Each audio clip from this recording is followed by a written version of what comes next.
92வது நாடாளுமன்ற நிலைக்குழுவில் அவங்க சொல்றாங்க 50 லட்சம் வரைக்கும் பணம் கட்டி தான் ஒருத்தர் வந்து MBBS முடிக்க முடியும்னா அது எப்படி என்ற கவலையை எழுப்புறாங்க. அந்த நாடாளுமன்ற நிலைக்குழுவில் இருந்த பாதி எம்பிக்கள் வந்து பாஜகவை சார்ந்தவர்கள். 50 லட்சம் வரைக்கும் வசூல் செய்கிறாங்களே, இது எப்படி நியாயம் என்று கேள்வி எழுப்பியவர்கள், மாணவர் சேர்க்கையில் நடக்கிற முறைகேடுகளை பற்றி பேசியவர்கள், இந்தியா முழுக்க இருக்கிற எந்த அரசு கல்லூரியில் முறைகேடு நடப்பதாக சுட்டிக்காட்டவில்லை. எனவே நீட் தொடக்கத்தில் இருந்தே ஒரு ஏமாற்ற சூழ்ச்சிகரமான ஒரு நடவடிக்கை மூலமாக தான் நடைமுறைக்கு வந்திருக்கே தவிர இது உச்சநீதிமன்ற தீர்ப்பின்படி வந்தது என்பது உச்சநீதிமன்றத்தை அவமானப்படுத்துகிற செயலாக கருதுகிறேன். சொன்னது யார்? Medical Council of India. சொன்னது யார்? மத்திய இடைநிலை கல்வி வாரியம். உச்சநீதிமன்றம் என்ன சொல்லிச்சு? நடத்துறதுக்கு தயாரா இருக்கிறீங்க, நடத்துங்களேன்னு சொல்லிச்சு. உங்களுக்கு என்ன தடைன்னு சொன்னாங்க? இந்த ஒரு வார்த்தை தான்.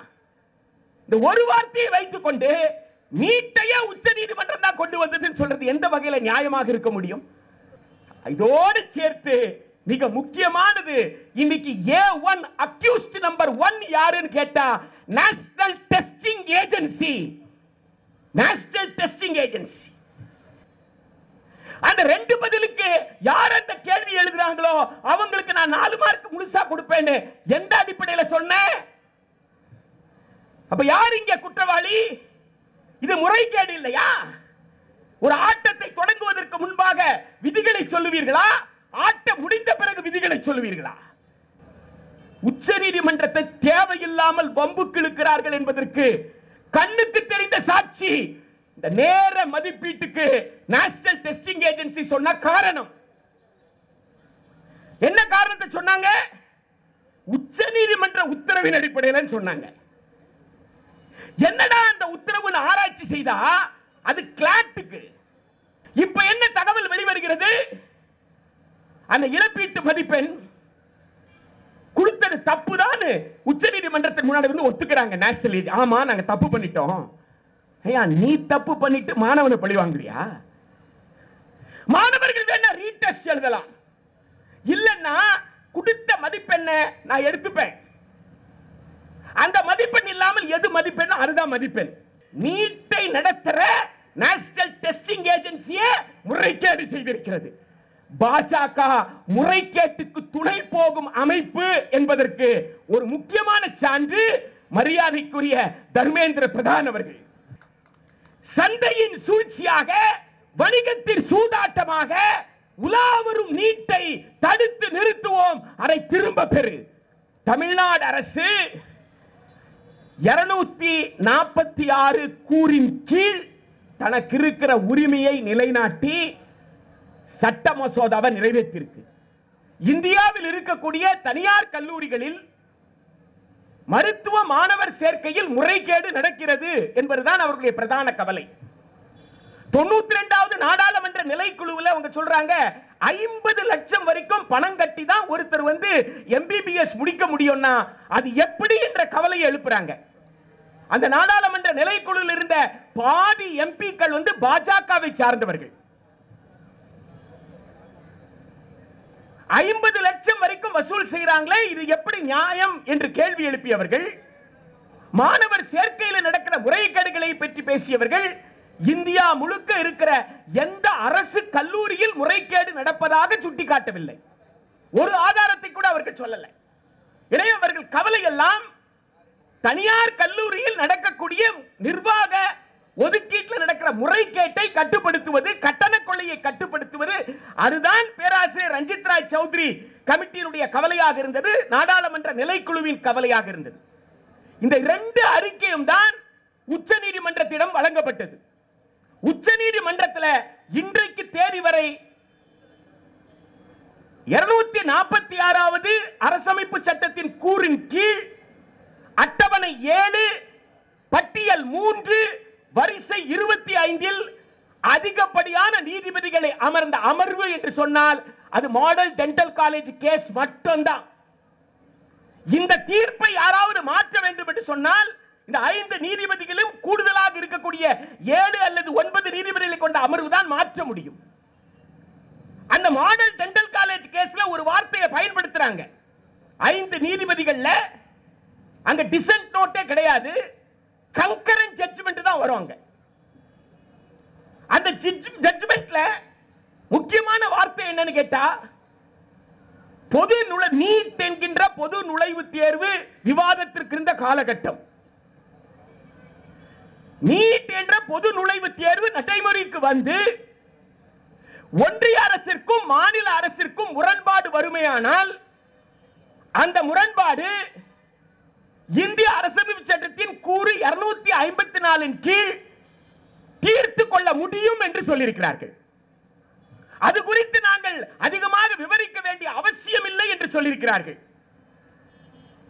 எனவே பட்டியல் 3 வரிசை 25 இருக்கும் ஒரு பொருள் மீது ஒன்றிய அரசு ஒரு சட்டத்தை இயற்றி மாநில அரசு ஒரு சட்டத்தை இயற்றுமையானால், இரண்டுக்கும் இடையிலே முரண்பாடு எழுமையானால் 254 உட்பிரிவு 2 கீழ் களைய முடியும்.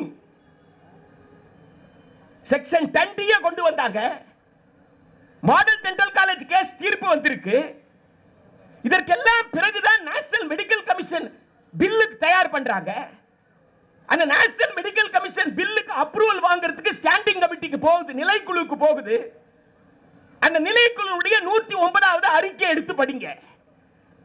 அந்த நிலைக்குழு ஏமாற்றப்பட்டது என்பதை உங்களால் உணர முடியும். அந்த நிலைக்குழுவிடம் ஒன்றிய அரசாங்கத்தை சார்ந்த செயலாளர், சுகாதாரத்துறை செயலாளர் நாடாளுமன்ற நிலைக்குழுவிடம் போய் சொல்ல முடியுமான்னு எனக்கு தெரியல.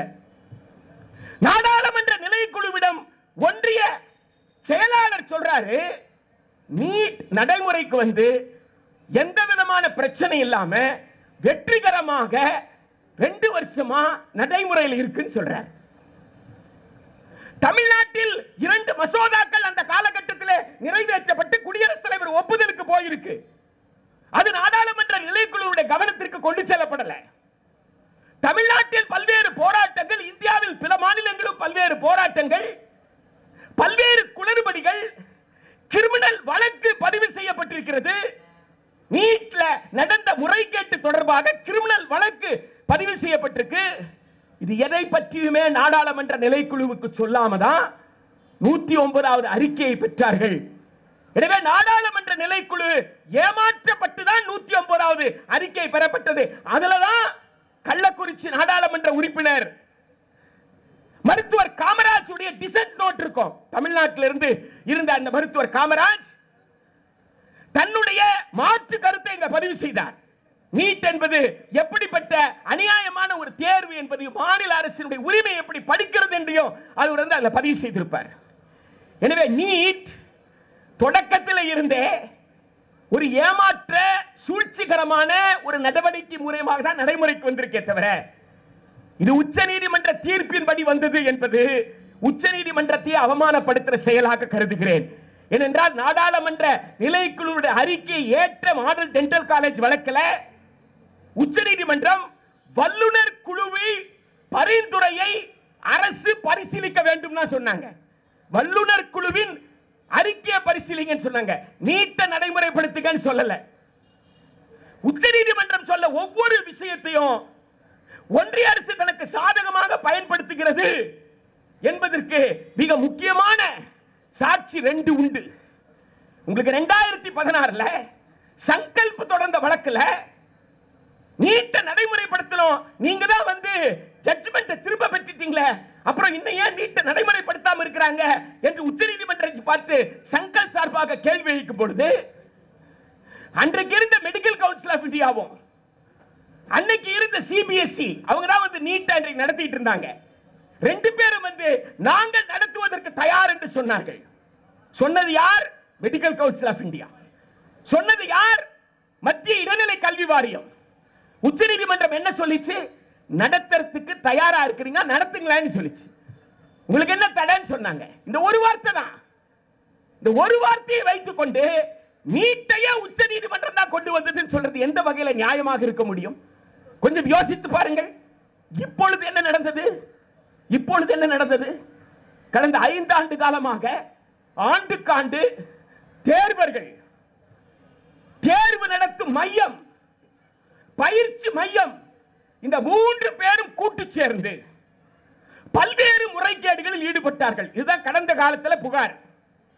இந்த ஆண்டு அதே போல தேர்வு மையம், தேர்வு நடத்துற மையம், பயிற்சி மையம் ரெண்டும் சேர்த்து பீகார்ல கொஸ்டின் பேப்பர்ல லீக் பண்ணிருக்காங்க குற்றச்சாட்டு. காசோலை முதற்கொண்டு வாங்கப்பட்டிருக்கு. பாஜக கூட்டணியில் இருக்கிற ஒரு கட்சியினுடைய முதல்வர் தான் பீகார் மாநிலத்தின் முதலமைச்சராக இருக்கிறார். பாஜக ஆளக்கூடிய குஜராத் மாநிலத்தில் கேள்வித்தாள பதில் தெரிந்தா எழுது, பதில் தெரியலாம் விட்டுட்டு வந்துரு.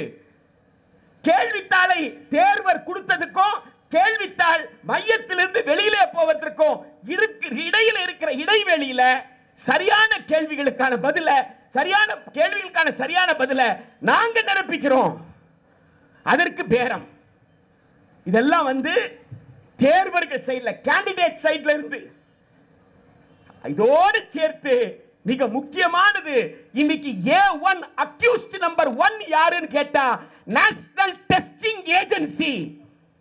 National testing agency, national testing agency நேரடியான முறைகேட்டில் இறங்கி இருக்கு. காரணம் என்ன? ஒரு கேள்வி 4 பதில், 4ல ஒரு பதில் சரியா இருக்கும். அந்த பதிலை நீ கண்டுபிடிக்கணும். அந்த பதில குறிப்பிட்ட செகண்டுக்குள்ள நீ கண்டுபிடிச்சா உனக்கு 4 மார்க். நீ அந்த சரியான பதிலை கண்டுபிடிக்கலனா நீ எடுத்த மார்க்ல 1 மார்க் எடுத்துருவேன். இப்படிதானே மிரட்டின. 4ல ஏதோ ஒன்று சரின்னு சொன்னல. எப்படி இந்த வாட்டி ஒரு கேள்விக்கு மட்டும் 2 பதில் வந்துச்சு? அந்த 2 பதிலுக்கு யார் அந்த கேள்வி எழுதுறாங்களோ அவங்களுக்கு நான் 4 மார்க் முழுசா கொடுப்பேன்னு எந்த அடிப்படையில் சொன்னேன்? அப்ப யார் இங்க குற்றவாளி? இது முறைகேடு இல்லையா? ஒரு ஆட்டத்தை தொடங்குவதற்கு முன்பாக விதிகளை சொல்லுவீர்களா? ஆட்டம் முடிந்த பிறகு விதிகளை சொல்லுவீர்களா? இதைவிட மோசமான முறைகேடு, மோசமான முறைகேடு நேஷனல் டெஸ்டிங் ஏஜென்சி பண்ணிருக்கிற முறைகேடு என்னது? நேர இழப்புக்கு இழப்பீட்டு மதிப்பு கொடுப்பாங்களா? உச்ச நீதிமன்றத்தை தேவையில்லாமல் வம்புக்கு இழுக்கிறார்கள் என்பதற்கு கண்ணுக்கு தெரிந்த சாட்சி. இந்த நேர மதிப்பீட்டுக்கு நேஷனல் டெஸ்டிங் ஏஜென்சி சொன்ன காரணம் என்ன? காரணத்தை சொன்னாங்க, உச்ச நீதிமன்ற உத்தரவின் அடிப்படையில் சொன்னாங்க. என்னடா அந்த உத்தரவு ஆராய்ச்சி செய்தா அது கிளாட்டுக்கு, மத்திய சட்ட பல்கலைக்கழகத்துக்கு நடக்கக்கூடிய அந்த தேர்வுக்கு சம்பந்தமே இல்லாத ஒரு தேர்வுக்கு சொல்லப்பட்ட ஒரு விஷயத்தை நீ எப்படி நீட்டுக்கு நீ பொருத்துவ? இரண்டாவது, யாருக்கு அந்த மதிப்பீடு கொடுத்த? இழப்பீட்டு மதிப்பீடு யாருக்கு கொடுத்த? யாரெல்லாம் விண்ணப்பித்தார்களோ எழுதுறது யாரு? 24 லட்சம் பேர். உன் கணக்கு பிரகாரம் 1500 சில்லற பேருக்கு கொடுத்திருக்கிற. அப்ப 1500 சில்லற பேருக்கு விண்ணப்பிக்கணும்ன்ற நடைமுறை யார் சொல்லி கொடுத்தாங்க? விண்ணப்பிக்கலாம் நடைமுறை. நேர இழப்புக்கு மதிப்பீட்டு கிடைக்கும், எனவே நீ விண்ணப்பிக்கலாம்ன்றது 1500 சில்லற பேருக்கு தெரிஞ்சது, மற்றவங்களுக்கு ஏன் தெரியாம போச்சு? இப்ப என்ன தகவல் வெளிவருகிறது? அந்த இழப்பீட்டு மதிப்பெண் கொடுத்தது தப்புதான் உச்ச நீதிமன்றத்தின் முன்னாடி வந்து ஒத்துக்கிறாங்க. நேஷனல், ஆமா நாங்க தப்பு பண்ணிட்டோம். ஐயா, நீ தப்பு பண்ணிட்டு மாணவனை பழி வாங்குறியா? மாணவர்கள் வேணா ரீடெஸ்ட் எழுதலாம், இல்லன்னா கொடுத்த மதிப்பெண்ணை நான் எடுத்துப்பேன். அந்த மதிப்பெண் இல்லாமல் எது மதிப்பெண் அதுதான் மதிப்பெண் இப்படின்னு சொன்ன அடுத்த நாள் என்ன செய்தி சொல்லுதுன்னா, 720க்கு 770 எடுத்த 67 பேர்ல 50 பேருக்கு 720க்கு 700 போயிடுச்சு. அப்படின்னா என்ன அர்த்தம்? அதுக்கு யாரோ மிக முக்கியமான நபருக்கு 720 மார்க் கிடைச்சா அவர் விரும்பிய கல்லூரியில் போய் சேருவாரு. யாரோ ஒரு மிக முக்கியமான நபர் தான் விரும்புகின்ற கல்லூரியில் செய்வதற்காக செய்யப்பட்ட சூழ்ச்சி தான் இந்த நேர மதிப்பீட்டு மதிப்பெண்ணா என்பதுதான் நம் முன்னால் இருக்கிற மிக முக்கியமான கேள்வி. ஆக தனிநபர்கள் மோசடி செய்தார்கள், முறைகேடுகள் செய்தார்கள் என்பதை விட இன்று நீட்டை நடத்துற நேஷனல் டெஸ்டிங் ஏஜென்சியே முறைகேடு செய்திருக்கிறது.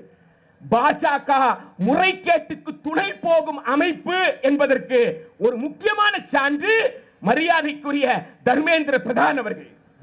தர்மேந்திர பிரதான் அவர்கள் நீதிமன்றத்தில் வழக்கு இருக்கு, குற்றச்சாட்டு எழுந்திருக்கு. என்ன சொல்லணும்? நான் விசாரிக்கிறேன்னு சொல்லணும். ஆனா திரு தர்மேந்திர பிரதான் அவர்கள் என்ன சொல்றாங்கன்னா,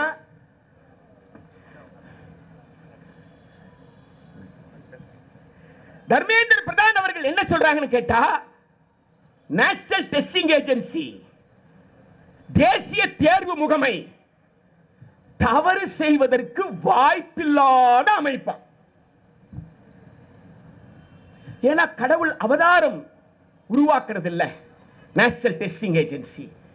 அதனால அது என்ன செய்யாது, தவறு செய்வதற்கு வாய்ப்பில்லாத ஒரு அமைப்பா. உலகத்தில் தவறு செய்வதற்கு வாய்ப்பில்லாத ஒரு அமைப்பு இருக்கா?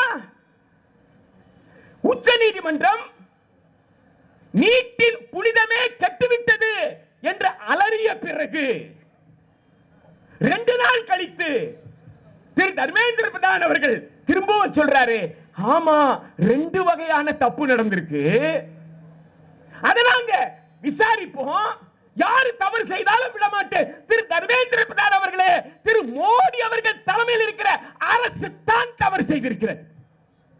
யாரு தவறு செய்தாலும் இந்தியர்கள் விடமாட்டார்கள் என்ற அளவில் 2 கோரிக்கை தான் இந்த ஆர்ப்பாட்டம் முன்வைக்கிறது, இந்தியா முன்வைக்கிறது. நீட்டை திரும்ப பெறு என்பதுதான். மோசடியான சந்தையின் சூழ்ச்சியாக, வணிகத்தின் சூதாட்டமாக உலாவரும் நீட்டை தடுத்து நிறுத்துவோம், அதை திரும்ப பெறு. தமிழ்நாடு அரசு 246 கூறின் கீழ் தனக்கு இருக்கிற உரிமையை நிலைநாட்டி சட்ட மசோதாவை நிறைவேற்றிருக்கு. 252 உட்பிரிவு 2 கீழ் குடியரசுத் தலைவர் ஒப்புதலை பெற்றுக் கொடுக்கணும். ஐயா, இது ஒன்றுதான். தயவு செய்து வீதிக்கு வீதி நம்ம பேச வேண்டிய ஒரே ஒரு வரியை மட்டும் சொல்லி என்னுடைய கண்டன உரையை நான் நிறைவு செய்கிறேன். இந்தியா முழுக்க ஒரு சட்டம் இயற்று, ஏதோ ஒரே ஒரு மாநிலம் அந்த சட்டத்தை ஏற்காமல் வேறொரு சட்டம் இயற்றுமையானால், இந்தியா முழுக்க இருக்கிற சட்டத்திற்கும் அந்த மாநிலத்தினுடைய சட்டத்திற்கும் ஒரு முரண்பாடு இருக்குமே ஆனால், அந்த முரண்பாட்டை களைந்து அந்த மாநிலத்திற்கு மட்டும் அந்த சட்டத்தை செல்லுபடி ஆக்குவதற்காக கொண்டு வரப்பட்டதுதான் 254 உட்பிரிவு 2. ஒரு மாநிலம் மட்டும் கேட்டா எப்படின்னு கேட்கறதுக்கு அல்ல, ஒரு மாநிலம் கேட்டா ஒரு மாநிலத்திற்கான நியாயத்தை வழங்குவதற்கு தான் 254 உட்பிரிவு 2 என்பதனால் தமிழக மக்களுடைய இறையாண்மையை கொண்ட தமிழ்நாடு சட்டப்பேரவை இயற்றியதற்கு குடியரசுத் தலைவர் ஒப்புதல் தந்து இந்த ஆண்டு மருத்துவ மாணவர் சேர்க்கை மேல்நிலை பள்ளிக்கல்வி பொதுத் தேர்வு மதிப்பெண் அடிப்படையில் நடக்க வேண்டும் என்கின்ற போராட்டம் அத்தகைய நடைமுறை வரும் வரை தீவிரமாக நடக்கும் என்று சொல்லி இந்த கண்டன போராட்டத்தில் பங்கேற்ற அத்தனை பேரும் வாழ்த்தி இந்த கோரிக்கை வெல்லும் வரை ஒன்றிணைந்திருப்போம், போராடுவோம், வெற்றி பெறுவோம் என்று சொல்லி விடைபெறுகிறேன். நன்றி. நீட் தேர்வை ரத்து செய்ய வேண்டும் என்றும் தமிழகத்திற்கு விலக்கு அளிக்க வேண்டும் என்றும் தொடர்ந்து தமிழகத்திலே பலகட்ட போராட்டங்களை நாம் நடத்திக் கொண்டிருக்கிறோம். ஆனால் இன்று தமிழகம் மட்டுமல்ல, நாடு முழுவதும் எல்லா மாநிலங்களிலும் இந்தி பேசக்கூடிய மாநிலங்கள் உள்ளிட்டு இந்த நீட் தேர்வுக்கு எதிராக வலுவான கண்டன இயக்கம் என்பது, போராட்டம் என்பது நடைபெற்றுக் கொண்டிருக்கிறது. கடந்த மே மாதம் 5ஆம் தேதி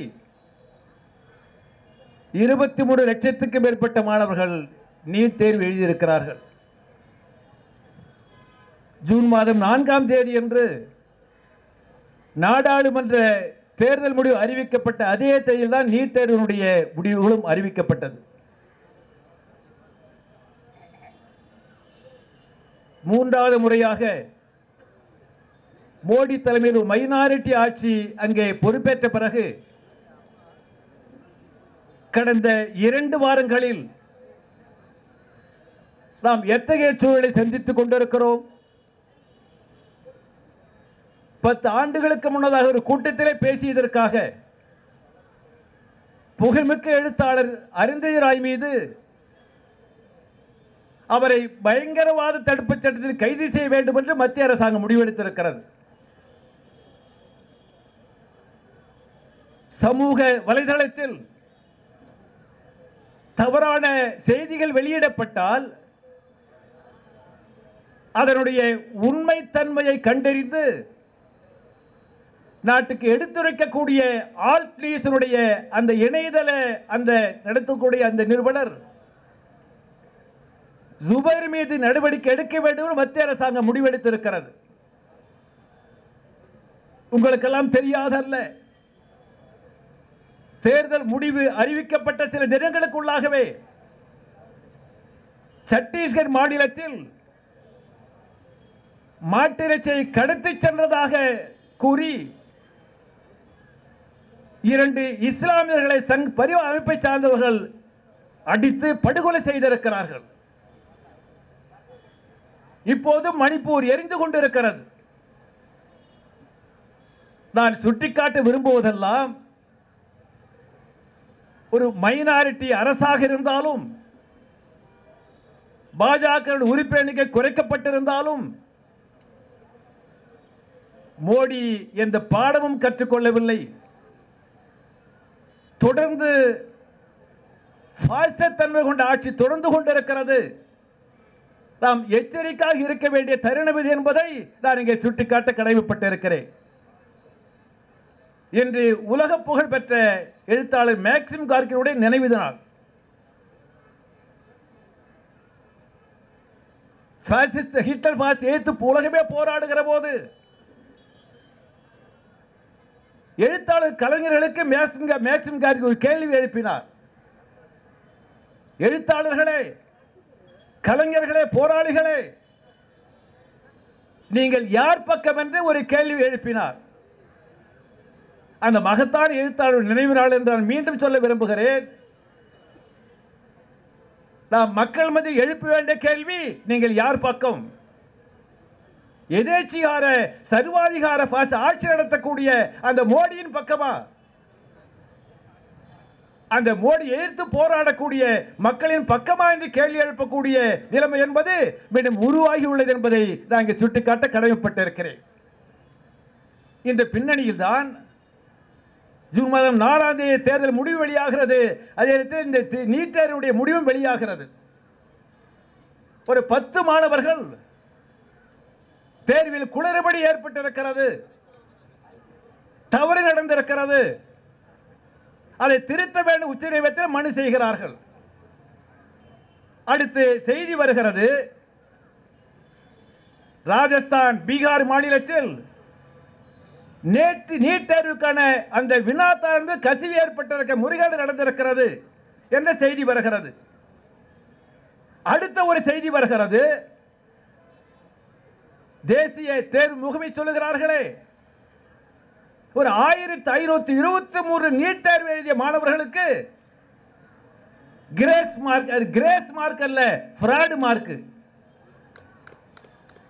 கிரேஸ் மார்க் அளித்ததாக செய்தி வருகிறது.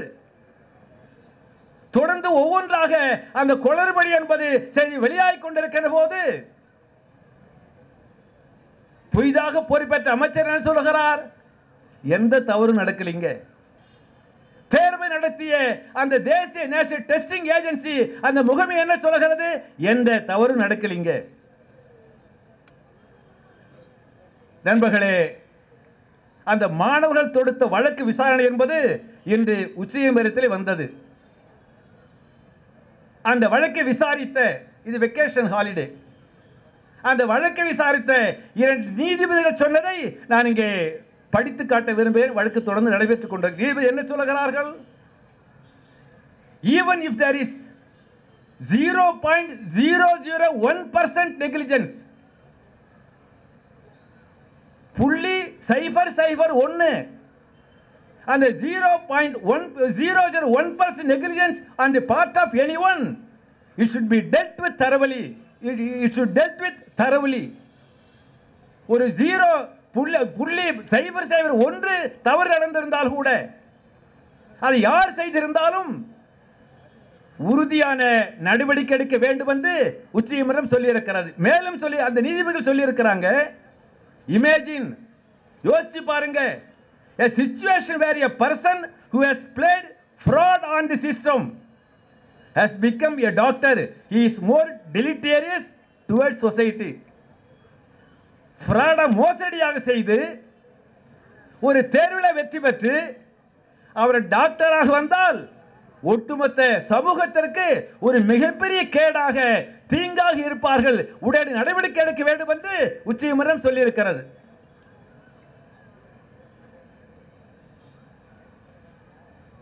fraud செய்த அந்த மாணவர்கள் மட்டுமல்ல, நேஷனல் டெஸ்டிங் ஏஜென்சி மட்டுமல்ல, தீங்கு செய்தவர்கள் நடவடிக்கை எடுக்க வேண்டிய நீதிபதிகள் சொல்றார்களே, தீங்கு செய்தது மோடி அரசாங்கம். மோடி என்பதை இந்த கூட்டை சுட்டிக்காட்ட கடமைப்பட்டு இருக்கிறேன். இப்ப என்ன சொல்றாங்க?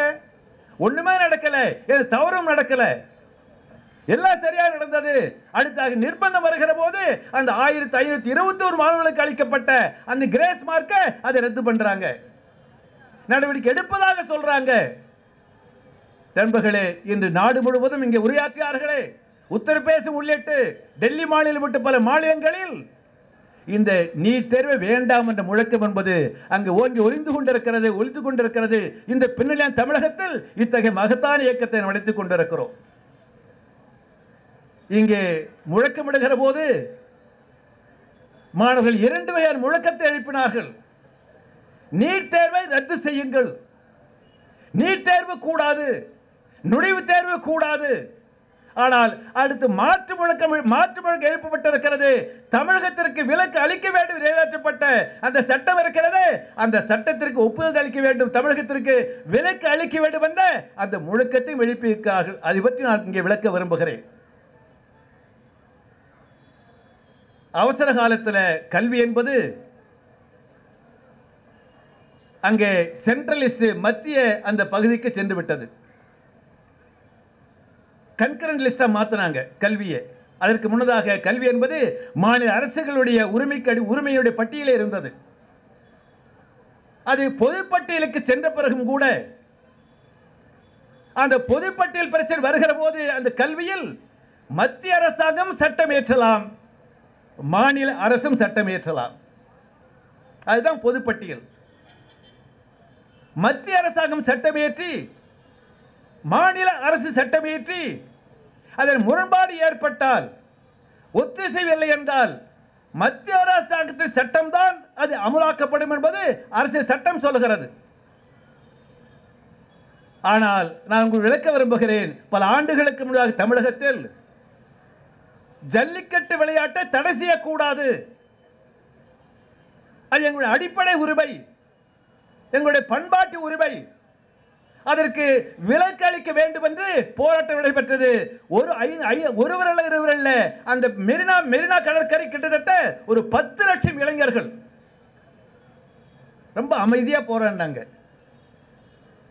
அரசுக்கு மிகப்பெரிய நிர்பந்தமாக அமைந்தது. அது மாநில அரசாங்கம் ஏத்துக்கல. நாங்க அதிமுக அரசாங்கத்தின் போது என்ன செஞ்சாங்க?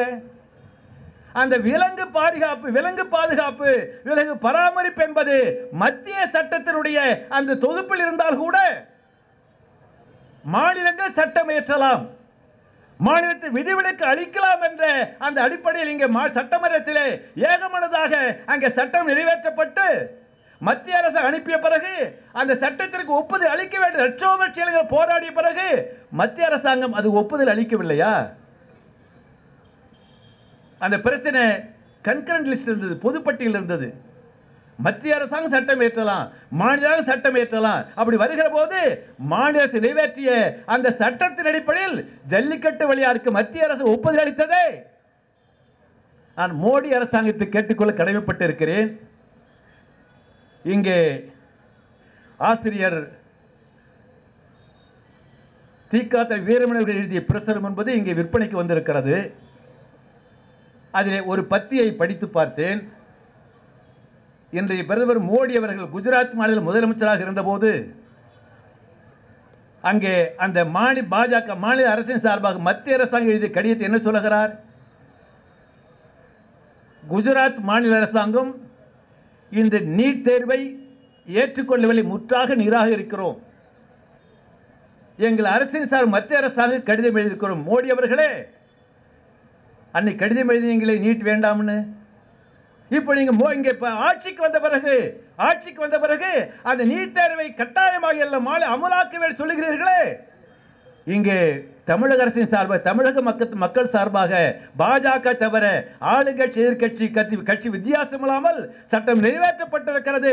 அந்த நிறைவேற்றப்பட்ட சட்டத்தின் அடிப்படையில் தமிழகத்திற்கு விலக்கு அளிக்க வேண்டும் என்று இந்த கண்டன ஆர்ப்பாட்டத்தின் சார்பாக மத்திய அரசாங்கம் வற்புறுத்த கடமைப்பட்டிருக்கிறேன். ஆனால் மோடி உங்களுக்கு தெரியும், அவர் பிரதமராக பொறுப்பேற்பதற்கு முன்னதாகவே சந்திரபாபு நாயுடு நிதிஷ்குமார் அவங்களுடைய பேச்சுவார்த்தை நடத்துகிற போது அவங்க கூட்டத்தில் சொல்லியிருக்காரு, I am not a person to yield to the pressure. நிர்பந்தத்துக்கு ஆளாகக்கூடிய நான் அல்ல பேசியிருக்கார்.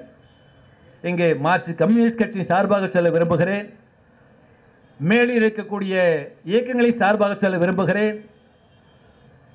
சாதாரணமாக மோடி பணிய மாட்டார், சாதாரணமாக கொள்கை மாற்றிக்கொள்ள மாட்டார்.